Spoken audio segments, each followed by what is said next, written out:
Sanibonani guys, igama uNqobile Mphathela Mazibela e-homecoming ngomhla ka-28 July. Shobani-ke ugcine elethile intombi laphaya eney'nwele eziblonde emzini kamawakhe. Umawakhe uthe evula amakhethini nje ekuseni methi nhla, hayibo Shobane une-visitor. Wamane wathi nje phom phom phom phom phom phoma nje emzini wami wena. Hhayi wakhuza uShobane wathi, hawu ma wenzani manje? Wathi yeyi kwami la vele unontingilane wani lo mletha la. Wathi yazi nje umuntu sekumele akathole indlu yakhe, ayikho phela lento. Wathi uqinisile-ke mntanami, kodwa futhi uqale ngokugcinwa ngakho-ke. Akwenziwa njalo, kusakuningi okumele ukufunde mfanami. Lalela ungitshele, ulaba lolu unyanyavu lwemoto olulapha emnyango? Wathi hawu usho kahle impela ma, unyanyavu lwemoto, hhayi olwami-ke loluya. Wathi ulithenge ngani? Wathi ma, sayisekuseni ngabe ukuthi ungalokhu ungifundekela. Wathi kukhombise futhi ukuthi ifike ngani le moto, imoto kanokusho lo.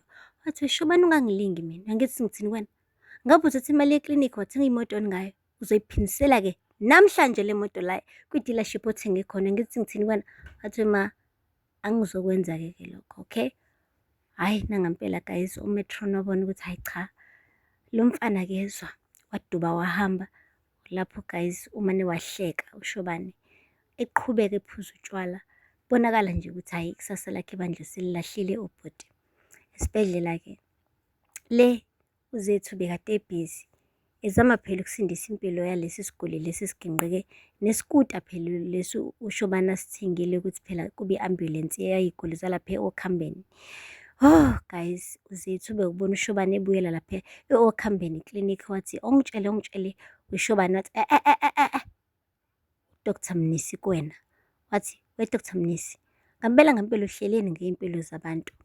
Ubonile ukuthi kunomuntu wesifazane ocishe waphelelwa ukuphila kwakhe. Kahle kahle hakuyena ngisho umuntu wesifazane kuphela, babili abantu ocishe wababulala wena. Uyena lo mama nengane yakhe esesiswini engakazalwa. Athi uShobane, manje ngihlangana mina nalokho ngihlangana mina. Athi uZethu, weShobane, ngampela ungenelwe yini wena? Angithi lezi ikuta zakho lezi bengikukhuza ngazo ukuthi azikho stable, wena waqhubeka waba nenkani. Wathi no, i-patient nje bonga wena uthi ayifanga iyaphila ngithi. Kanti futhi okunye-ke iphutha lika-driver la, akusilona uphethe lesikuta. Hhayi bo guys, uShobane umane wabona noZethu ukuthi yazini ukukhuluma nale ndoda nje umosha isikhathi. Kodwa-ke kufikile-ke uSihlalo okuyena-ke guys ongqoshishilizi oyindoda njengayo uShobane ezobuza ukuthi ka-social media kusabalele iy'ndaba zokuthi kune-patient eginqike nesikuta se-ambulensi kwenzakalani. Ufice kahle-ke uMetron yedwa-ke engekho uShobane. UMetron wazama bandla ukuphemba umlilo nkosi yami, kodwa kwanhlanga zimuka nomoya ngoba nje uSihlalo bekade engafuni kuzwa mshini. Ubesho kahle nje ethi uphi yena umnikazi wendaba, ngifuna ukukhuluma naye. Kwenzakalani kule klinikhi? Kwaphenduka ihlanje le klinikhi vele ikade ihlekwa kuthiwa izinto zakhona yithuthuka kancane. Manje noma sekuthiwa imali isikhishiwe still nisabheda? Hhayi ngeke, ayikhona. Guys, uNesithandwa noPhindile bebelokhu bencika ngesicabha befuna ukuzizwa zonke iy'ndaba ebese mephuma-ke uSihlalo benze ngathi bamatasatasa ngamafayili, kanti hhayi balalile iy'ndaba kuphela. Kuthe ngesikade-ke sebuyile-ke uchairman wangena uShobane mehamba kukhala isicathulo ququ. Ungabe uzophika ukuthi ugqoke i-Crocs, kanti hhayi ugqoke isicathulo esifomali semali ebizayo. Guys, uthe engena nje hhayi babe behlala phezu kwakhe ngombuzo, bembuza phela ukuthi kungani enze ubudedengu obungaka athenge isikuta-ke esikhundleni sama-ambulensi. Hhayi-ke ngoba-ke uShobane-ke unomlomo oyishoba lokuziphungela, uke wakhuluma nje washo ukuthi hhayi cha, mina ngibone indawo yale esigodini sase-Okhambeni, ngabona ukuthi umgaqo wakhona hhayi mincane, hhayi ivulekile njengasematawuni. Ngabona kungcono ukuthi-ke kube yiy'kuta-ke ey'sebenzayo ngoba vele zona ayidingi umgaqo omkhulu, kanti-ke nejubane impela zinalokhu kuqhathaniswa-ke nama-ambulensi ajwayelekile. Hhayi abuze-ke kuSihlalo ukuthi kodwa uke wamtshela yini-ke oyibhodi mayelana nalesi sinqumo sakho, ngoba phela sisona isinqumo okumele ngabe wena usithathe wedwa waphinde futhi waze wayithenga iy'kuta ungakhulumanga nebhodi. Wathi uShobane hhayi bo, angithi nina ningibeke njenge-head of doctors, aningithembi yini ngey'nqumo zami? Wathi no, Angishongo ukuthi asikuthembe ngey'nqumo zakho, kodwa-ke sonke isinqumo nesinqumo kumele phela sibe nesisekelo saso. Asikho isisekelo la, uyabona kodwa.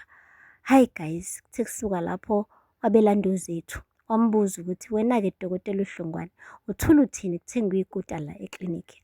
uZethu guys, wamane wathi, hhayi bo, mina ngikhulumile nabo. Yena impela uMatron nendodana yakhe ngibatshela ukuthi le ndaba yekuta ayiphephile. uMatron wathi, vele wena ntombazane kaHlongwane, bekade ngibona ukuthi ulinde nje ithuba lokuthi ungiphoseke lapha kujantshi wesitimela. Guys, umane nje wathi uZethu, akunjalo Matron, mina ngizikhulumela iqiniso. Wathi okay, manje awukhuzanga ngani? Washo ukuthi hhayi ngikhuzile mina isikhathi esiningi kabi kuyikona nje kuphela ukuthi bengalalelwa. Wathi manje indaba ungazanga kumina njengo-chairman uzongitshela ukuthi la bantu laba bethathe iy'nqumo ezimbi kangaka kodwa batsheli muntu. Athi-ke uZethu, nami bese ngisaba ukuthi indawo yokusebenzela-ke kumina-ke izobe isiba muncu yabo, ngingabe ngisasebenza kamnandi ngizondeke, yingakho ngikhethe ukuthula-ke ngingabe sengikhuluma-ke lutho kumuntu ngale ndaba. Zethu mekukhulunywa ngokuthi umuntu ukuthrowa under the bus kodwa without yabo showing that is her. Guys, sesuka lapho uchairman wathi yazini-ke le ndaba ayikapheli, kumele kube khona umuntu okhokhayo ngale nto le. Cayi le nto le, wena Shobani kuzomele uthukuma kancane-ke emsebenzini sisaphenya ngale yonke lento eyenzakalayo la. Wamane uthi Shobani ungazongihlanyela wena, yabona-ke emsebenzini wami angiyeki mina, yona into engeke ngiyenzeke-ke leyo. Wabephuma-ke evithazela-ke bona ubhuti ukuthi cha, phela mase sekuthiwa akame emsebenzini kusho khona ukuthi naley'mali eziyisobhoka lihabuluza zizophela. Ebese-ke yaphinda abe loya Shobani esimaziyo.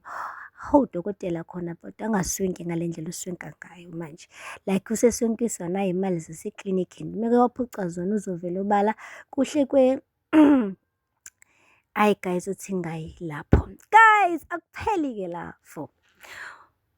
uMatron uyakhala manje, miyinyembezi lapha ekhaya kwakhe emzini wakhe.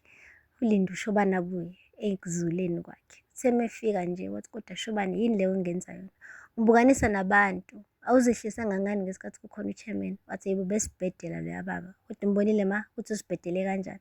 Wathi ayikho into ayibhedile ayikhulumile laphayana, kodwa Shobani waze wangicekela phansi. Uyazi ukuthi mina manje ngeke ngisayithola imali yami yempesheni, sengisebenze kangaka iminyaka ngeminyaka ngokuzikhandla, manje ngeke ngisayithola impesheni ngenxa yakho. Yabona nje iyodwa into engenza iphutha ngayo Shobani ukuthi ngikwethembe. Kwakumele ngakuthembi wena Shobani. Yabona wena Shobani uyinyoka, uyinyoka Shobani, uyinyoka. Bakithi Matron. Kuba buhlungu-ke uma ubethray ingane yakho ngqo oyizalayo, ngoba ngisho uhalela ukuyiphanisha phinde kuvuka iy'nseko ukuthi ngayizala amadoda alengane. But anyway guys, aphela lapho amazwibela namhlanje. Ningakhohlwa ukusubscribe, like and comment. Until next time, bye. Sanibonani guys, igama uNqabile Mphathela Mazwibela, e-homecoming angomhla ka 28 July.